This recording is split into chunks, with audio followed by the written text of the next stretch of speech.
પોરબંદર મહાનગરપાલિકા દ્વારા રખડતા પશુઓને પકડવાની કામગીરીના અનેક વખત દાવા તો કરાય છે, પરંતુ રખડતા ભટકતા પશુઓનો ત્રાસ શહેરમાં યથાવત હોવાથી લોકો આજે પણ મુશ્કેલીનો સામનો કરી રહ્યા છે।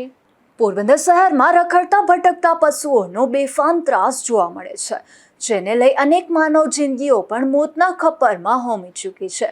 અનેક લોકોને ઈજાઓ થઈ છે, ત્યારે આ મામલે પશુ પકડવા અંગે અનેક વખત રજૂઆત કરવામાં આવી છે। ત્યારે મહાનગરપાલિકા દ્વારા શહેરમાં જાહેર માર્ગો ઉપર રખડતા પશુઓના કારણે વાહન ચાલકો તથા રાહદારીઓને કોઈ પણ પ્રકારની અસુવિધા કે અકસ્માતની શક્યતા ન રહે તેવા હેતુથી રખડતા ઢોરને પકડવાની કામગીરી સતત હાથ ધરવામાં આવી રહી હોવાના દાવાઓ તો અનેક વખત કરાય છે, પરંતુ તેમ છતાં આવા રખડતા ભટકતા પશુઓનો ત્રાસ દિન પ્રતિદિન વધી રહ્યો છે।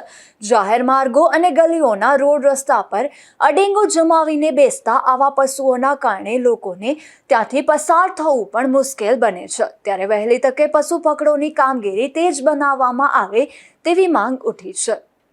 નિપુલ પોપટ સાથે અશોક થાનકી, ગુજરાત ન્યૂઝ, પોરબંદર।